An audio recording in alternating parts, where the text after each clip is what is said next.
sa isang banda, medyo naiinis tayo sa mga senador na tahimik, parang nakaalyado sa kabila. Minsan kay BP Sara kasi bakit siya tahimik. Pero ako'y kasama ninyo na minsan napipikon din. Pero kailangan po natin silang unawain.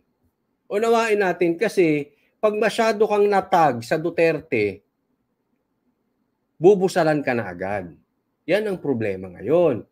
So hayaan muna natin yung ibang mga senador, yung mga ibang kahit si BP Sara, kasi posibleng may inaantay lang yan. Ang importante, antay sila. Yun yun yan. Ang importante, antay sila. Nag-aantay lang. So unawain lang natin, ang importante, loyal sa mga Duterte. When the time comes, yung tamang panahon, bigla yang yan. Hindi ka kasi pwede kasi hindi tayo makakaporma kung lahat tayo ay matatag na Duterte. Hindi na nga natin alam kung kailan sasarahan ng channel natin Di ba? Hindi natin alam. Pagka lahat tayo binusalan, tapos tayo. Ang importante, meron doon. Merong nag-aantay dyan ng mga antay. So, yun ang doon, maganda ron. Ha? So, unuwain muna natin sila. Basta, kasi marami pong nag-Duterte nung panahon ni Duterte, pero nilaglag naman si Duterte, di ba? Kasi ang habol nila pakinabang. So, unawain lang muna natin yung mga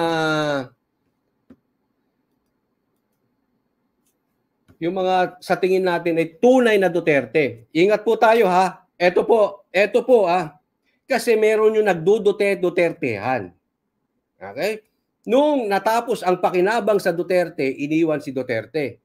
Be very, very, very careful doon sa mga Dutertehan lang. Sinasabi ko na sa inyo, baka sisigaw na naman kayo ng budol. Kasi merong Dutertehan lang. Nung nawala sa posisyon si Duterte, iniwan si Duterte. Ngayon, malakas na naman ang ugong, malakas na naman ang Duterte, definitely, may mga Dutertehan lang. Mag-iingat po tayo sa mga ganon. Pero, kung talagang dati pa, maka-Duterte na, at hindi iniwan ng Duterte, pero tahimik lang ngayon, relax lang kayo. Ang importante, loyal talaga yan sa Duterte. Pag nagkagipitan, Duterte yan. Hindi katulad ng iba, Duterte lang dahil may pakinabang. Mag-iingat tayo sa pinapakinabangan lang ang mga Duterte. Mag-iingat tayo dun sa mga Dutertehan. Okay? Mapa-politiko, mapa-vlogger, mapa-broadcaster, mapa-secretary o kung sino man. Ingat tayo sa mga Dutertehan.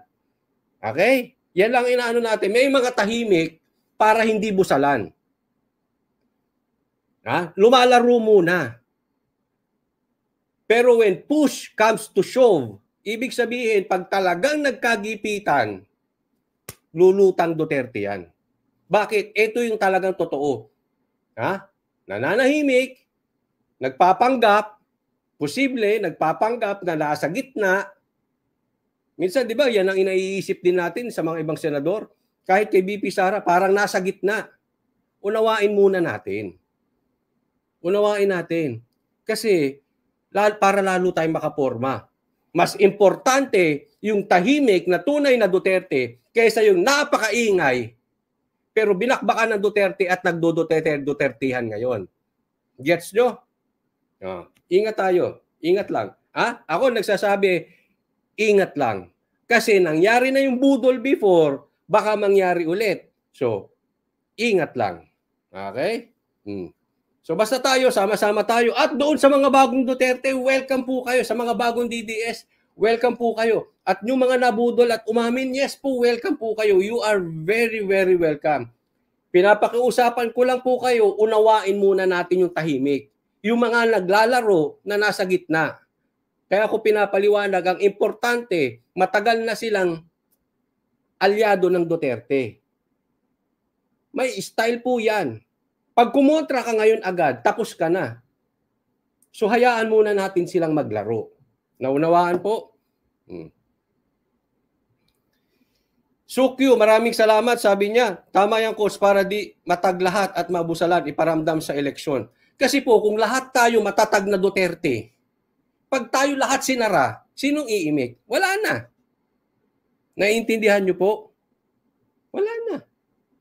Kaya ngayon, nung nakausap ko, may mga nakausap ako kahapon sa SMNI. Pwede. Reality. Reality. Unawain muna natin bakit tahimik si BP Sara. Ha? Basta ang importante, after ng May, June. O, alam nyo na. After ng June, kayo na, ano ha? Okay? Alam nyo na. Ha? Baka naman tayo masarahan pag nagsali-salita pa tayo. Baka naman nagkakaunawaan na tayo, ha? Diba? Okay. Alam na. Okay. Sige. Ngayon, pag-usapan natin ito. Ito naman si Tatay Digong. Lamang na balita, uumpisahan na sa May 22 ng House Committee on Human Rights ang investigasyon sa umano'y extrajudicial killings sa anti-drug war ng administrasyon ni dating Pangulong Rodrigo Duterte. Ayon kay House Committee on Human Rights Chairperson, Manila 6 District Representative Benvenido Abante. Tandaan ninyo ha, Abante, siyang chairman na mag-iimbestiga dyan sa Kamara. Okay? Ito yung tinatawag natin. If you can't beat them, join them. Hindi. Kasi inaawat nila, di ba? May bangag issue, may PDEA leaks dyan sa Senado. Nare-raid din, di umano, dapat ang dating artista at si BBM ngayon dyan sa Rockwell. Rockwell ba yun o Green Hills? Basta, yung condo dyan, nare-raid din kasi nasa listahan na gumagamit. Okay? Yan po ang ginagawa sa Senado. Pinahihinto. Hindi nila maihinto si Bato. Tuloy-tuloy pa rin si Bato ng pag-hearing. Anong gagawin nila? Eto naman ngayon, punta sila. May 22. May 22, ang pag-uusapan naman, etong AJK. Extrajudicial killings nitong war on drugs ni Duterte. So kung iimbestigahan ng presidente doon sa Senado, kailangan namang imbestigahan etong dating presidente dito sa Kamara. Kita nyo na? Yan ang laruan ngayon. Pag hindi mo makuha sa legal, hindi mo makuha si Bato, legal naman yung ginagawa ni Bato eh.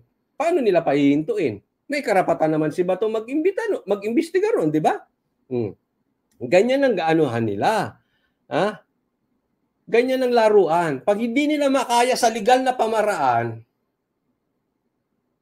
gagawa rin sila ng counter. Ito na yung counter. May 22, tandaan nyo, kung hindi ako nagkakamali, Wednesday yan. Susubaybayan natin. Kung tayo, ito lang, para patas, kung hinaharang ninyo ang Senate hearing, huwag natin harangin to kasi pag malaki natin, di tayo diktador. Oo. Di ba? Yan ang gusto nyo eh. Bagamat, anong koneksyon yan? Baka nakakalimutan nyo, si Duterte nagpalibing dun sa tatay, ha? Baka intindihin nyo, tamba. Sara Ambali, maraming salamat po. Nagpapaalala lang po tayo. Maraming salamat, Sara Ambali. Nagpapaalala lang po tayo, ha? Sino ba ang nagpalibing dun sa tatay sa libingan ng bayani? Easy lang kayo. Ang hindi marunong tumingin sa pinanggalingan ay easy. Kasi ang gulong umiikot. Nakakita na kayo ng yung nasa ibabaw na gulong, laging nasa ibabaw.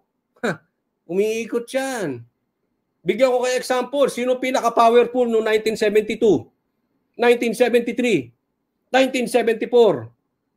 Asan sila noong 1987? Sige nga. Paalala lang, history. Tandaan ninyo, umiikot yan. Kaya ito laging payo sa amin ng tatay namin, doon ka sa tama. Kahit hindi popular, kahit bumurahin ka dyan, tayuan mo tama. Kasi yung tama, tama. Pero kung tatayo ka dahil nasa ibabaw, bukas iikot yan. Remind ko kayo, kailan ang Marcia Rome most powerful? 1972. What happened 1986, 1987? Leads 301, maraming salamat po. No. Sige, ha? Ganyan kayo. Tandaan ninyo, darating din ang July. Worst comes to worst, darating ang 2028. Hindi mapipigilan. That is almost for sure 99% unless may masamang mangyari kay Sara. Sara will be the next president. Ang tanong na lang dyan, kailan? Sobrang lakas po ni VP Sara. Okay? Ngayon, tingnan nyong mabuti. Pag upo ni VP Sara, tapos kayo. Yung VP Sara na nananampal nun, makikita nyo. Sige, sip-sip pa kayo ngayon, ha? Tingnan natin. Zenny Chan, shout out sa'yo. Diretso tayo. Bilang pagtugon ito sa mga nakahaing resolusyon sa Kamara na imbestigahan ang mga aligasyon ng pag-abuso sa karapatang pantao sa kasagsagan ng kampanya. Plano namang imbitahan sa pagdinig ang ilan sa mga miyembro ng gabinete ni dating Pangulong Duterte, kabilang na si dating Tingnan nyo kung sino yung mga iimbitahan, ha? Justice Secretary Minardo Guevara na ngayon ay Solicitor General. Okay siya, isa sa iimbitahan na. Pero tingnan nyo to, ha? Sa akin, sige, imbitahin nyo na yan. Kasi habang iniimbestigahan nyo etong sinasabi nyong drug war ni PRRD, habang iniimbestigahan nyo yan sa Kamara, bagamat ito ay hindi korte, ibig sabihin, gumagana ang hustisya sa Pilipinas. Di ba? Hindi kailangan ng ICC. Maraming galawan ng DOJ. Si Trillanes nga nagsampa pa ng kaso. Anong ibig sabihin nun? Gumagana, Trillanes, ang hustisya sa Pilipinas. Bakit nyo kailangan ng ICC? The very purpose of ICC is hindi gumagana ang ating justice system. Kaya itong mga nangyayaring ito, ibig sabihin, regular yan. Kung ano nangyayari dati, yan din nangyayari ngayon, gumagana ang hustisya sa bansa. Bakit nyo papapasukin? Kaya okay lang. Sige, imbestigahan nyo dyan sa Kamara. Kahit hindi ang korte, di okay lang. Basta lahat ng gusto mag-imbestiga sa Duterte, Pilipino. Bakit? Walang jurisdiction ang ICC sa atin. Wala po. Wala silang pakialam. Alam mo, ito may nagsabi sa akin. Ruby Victor, sana wag tayong umabot dito. Thank you po, Ruby Victor. Thank you sa kusang loob at sa pag-sponsor ng live na to. Tingnan nyo to, ha. May nagsabi sa akin, pag huhulihin ka ng ICC, pwede mong barilin. Okay? Hindi ko sinasabing tama yon. Hindi ko sinasabing gawin nyo. Pero may nagkwento sa akin. Sabi ko, paano kung uhulihin? May natanong ako abogado, di ko nasasabihin kung sino. Paano kung hulihin si PRRD? Pero sa akin, sabi ko, okay lang, hulihin si PRRD para magising na si Sara. Simula na po yan.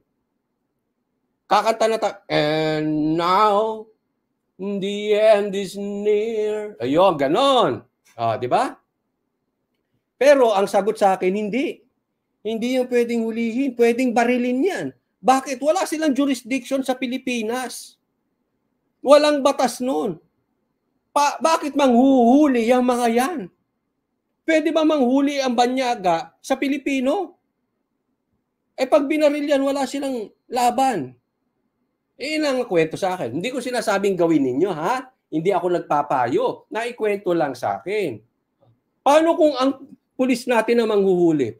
Sabi, I don't think huhulihin ng pulis natin si PRRD. Kasi alam naman nila totoo Diba? Oo. Ang mangyayari lang dyan, ito hindi ko po hinuhusgahan ng mga pulis. Alam kong mga mababait yan. Diba? Pero, hindi nila makikita si PRRD. Diba? Siyempre, halimbawa ikaw, Ako, halimbawa, pulis ako. Halimbawa lang, hindi tayo naggagaling-galingan. Hindi ko po binabastos mga pulis. Papahuli mo sa akin, si PRRD, alam kong walang kasalanan. Tingin nyo may gana ako hulihin yung tao? Hindi. Susunod ako sa inyo. Pero hindi ako para mag-aggressive na araw-gabi, nag-iimbestiga ako kung saan ko mahuhuli to. Hindi. Sige, hulihin ko. Sige, pag nakita ko. Kung di ko nakita, ibig sabihin, tatama rin ako. Di ba? So, dalawa lang yan. Huhulihin siya ng pulis, which I don't think na magpo-prosper. Alam naman natin kung bakit. Mahal ng mga uniform men natin ng CPRRD kasi siya lang ang talagang binigyan sila ng respeto. Sa lahat ng presidente, ni respeto ni PRRD uniform men natin. Jemary Sakay, maraming salamat po. From Japan. Thank you po. Pag sila naman, ICC, karapatan no? Pwede ka ba hulihin? Halimbawa, may Koreano sa harap huli. Hindi pwede manghuli ang banyaga. At ito pa magandang Coach Oli, pag hinuli nila si PRRD, taong bayan na makakalaban nila. Yun ang komento dito. Correct. Kasi palagay ko naman magsasalita na si Sara. Si BP Sara. At sa tingin ko, pag nagsalita si BP Sara, yung puso nyo na nag-aalab, ready to go out. Puluin natin ang Liwasang Bonifacio. Hindi pwede yan. Dating presidente yan eh. Ba't nyo pa uhuhuli dyan sa banyaga? Loko-loko ba kayo? Di ba? May karapatan naman tayo. Freedom Park yun eh. Sila nga, sabi ko, meron silang rally sa Biyernes. Mag-rally kayo dyan. Wala akong pakialam sa inyo. Promote ko pa rito, may rally sila na patatanggal sa DepEd, si BP Sara bilang secretary ng DepEd. Patas tayo di ba? Ganun lang naman ang buhay Gayun din si dating Philippine National Police Chief Oscar Albayalde. Maging si papatawag din. Dating Senador Antonio Trillanes. Yan, nako, pambira. Yan, dyan kayo sabi. Sinong resource person nyo?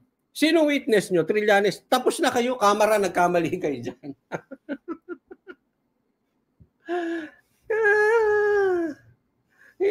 Sino isa sa resource person nila? Pagkatapos nagdemanda ni Trillanes sa mga kaalyado ni Duterte na si Banat Bay, Attorney Roque at SMNI, gagawing resource person si Trillanes. Ang galing, no? Connect. May napansin ba kayo? Sige nga. Sa manunod na replay, ano napansin nyo? Di ba? Parang istorya. Nagdemanda, magiging resource person. Ayos na. Bida ka ulit, Trillanes. May sinabi ako sa inyo. Dati, galapin nyo yung live ko. Sinabi ko yan sa inyo. May bumulong sa akin. Bagamat hindi ako naniniwala, binulong lang sa akin. Baka naman hindi totoo. Hindi ako naniniwala. Pero meron daw. Nagpapagalaw dito kay Trillanes. Kaya nagdemanda. Yun ang sabi sa akin. Oo. Ano siya? Hindi ko sabihin kung sino. Basta matabang lalaki. Tapos magiging resource person sa kamera.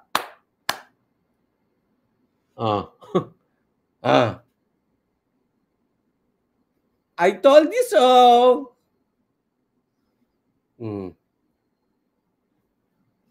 Ako hindi ako naniniwala doon. Kasi ako, ang paniwala ko, to be honest with you, ang paniwala ko, kaya ginagawa ni Trillanes yan. Kasi laos na siya. Wala siyang maaasahan sa dilaw. Lalo siyang malalaos. Kita mo nga, yung kapatid ni Pinoy, tatakbo ulit, iniwan yung partido niya. Bakit? Laos na eh. Iniiwan na yung partido ng dilaw.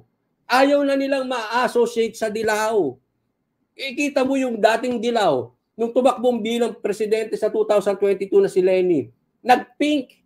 Ayaw na nilang ma-associate sa dilaw. Lahat sila yan ng style. Iwan ng dilaw. Gusto mong tumakbo? Gusto mong manalo? Banatan mo Duterte. Alam mo naman, maraming tanso. Maraming loyalista, bobo rin. Susuportahan ka niyan. Kahit vlogger, bobo eh. Susuportahan niyan basta banatan mo Duterte. Kay dilaw ka pa. Kay tarantado ka pa. Hindi ko sinasabing tarantado si Trillanes. Bahala na kayo dyan. Basta sa akin, kahit ano ka, kahit mali-mali ginagawa mo, ang importante sa kanila, banata ng Duterte. Pag binanata mo Duterte, makukuha mo ang mga suporta ng mga loyalista, makukuha mo mga suporta ng mga pula, makukuha mo mga suporta ni BBM. Diretsahan na po tayo. Yun ang tingin ko. Kaya ginagawa ito ni Trillanes para makuha niya, mapalagay sa limelight. Eh ganyan din naman ang ginawa ng mga ibang vloggers. Eh nasa Tito Vic and Joey na. Yun ang topic nila, nag-content sila. Anong ginawa nila ngayon? Binanatan si Pastor Kibuloy, binanatan si Duterte. Bakit? Para tumaas ang views. Wala na silang views dati. O ngayon, tumaas ulit ang views. Nakita nyo na? Bakit?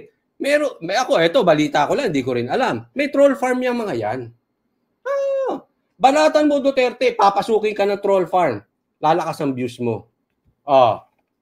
Hindi ko alam yan, ha? Balita lang sa akin, hindi ako naniniwala doon. Ang tanong, kayo ba naniniwala?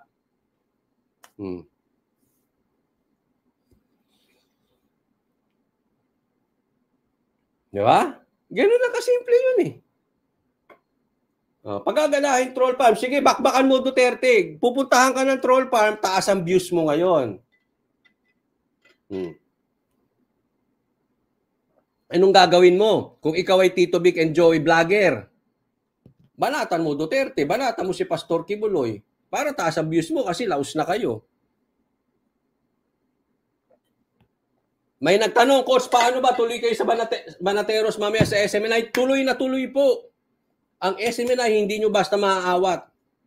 Sarahan nyo, gagawa ng channel. Back to zero, walang problema. Back to zero subscribers, walang problema. Kasi sinabi ko yan eh. Katext ko kanina si Admar. Admar, wag ka ano. Sabi, paano yan? Back to zero na naman. Ang tagal pa naman yan. Mag-pick ulit yung subscribers bago ka ma-monetize ulit. Ano mo sagot sa akin? Hindi na importante yun. Ang importante, yung boses natin. Kaya suportahan yung SMNI. Kahit back to zero ang subscribers ng, yan, 0. Kahit back to zero subscribers ng DZAR, ang importante, yung boses ng mga inaabuso, nakakalabas.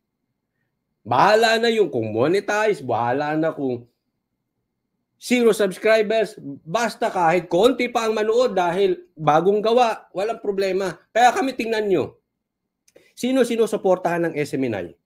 Sino sinusuportahan ng Banateros? Yung channel ng SMNI.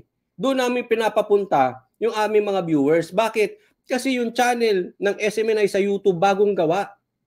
Yung million subscribers nila before, sinara. Bagong gawa ito. Kaya pinopromote namin itong sa SMNI. Doon po kayo manood. Bagamat may DZAR din, dyan naman nakafocus yung iba.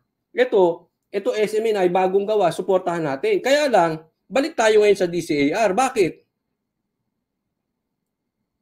Si Pinisara, back to zero eh. Suportahan natin. Kaya subscribe po ka dyan. Ngayon, parehas naman yan. Yung live namin, live ng iba, ipapalabas naman sa SMNI at DZAR, simulcast. Pati na rin sa Facebook namin personal. Okay? So, tulungan na lang natin. Tulungan tayo. Ang importante, may boses. Kasi, ang mainstream media hindi magsasabi ng katotohanan. Half-truth. Yung panig lang na magaganda sasabihin nila. Pagsasabi ba yan ng lalabag sa puon nila? Sa ginodiyos nila? Hindi, di ba? Ganyan lang yan. Sasarahan, bubuksan, sasarahan, bubuksan, sasarahan, bubuksan. Yun nga lang, it takes time.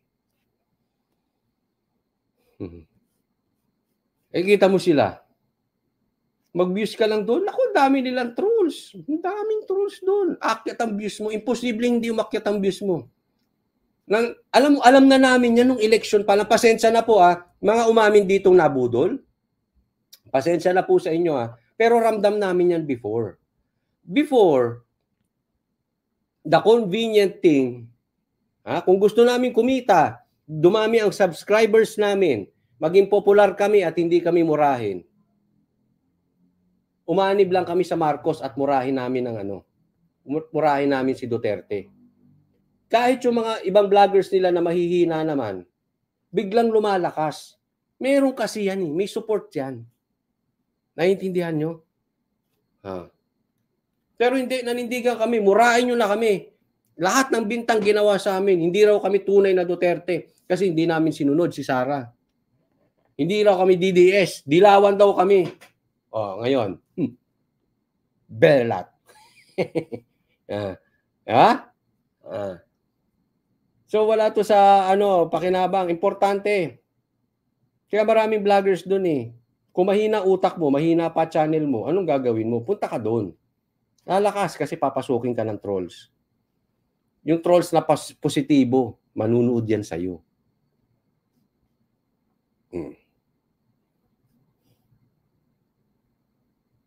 Diretso tayo. Nabalak ding imbitahan sa pagdinig. Kabilang ang... Alam mo, itong hindi ko maintindihan, si Trillanes. Bakit ito iimbitahin? Alam mo, pag yan ang inimbita nyo, yes, maingay yan, maputak yan, mahilig magbigay ng fake news yan. Siya pa ang naglalibel, siya nga puro fake news nilalabas niya. Yes, maingay. Pero walang credibility na yan. Sunog na sa tao yan Lahat naman tinahulan yan. Alam mo yung asong walang kontrol, lahat ng dumaan sa kalsada nyo tatahulan. Ganyan yan. Wala kayong credibility lalabas dyan. Ating mambabata sa naghain ng reklamo sa International Criminal Court o ICC kaugnay ng anti-drug war ng Administrasyong Duterte.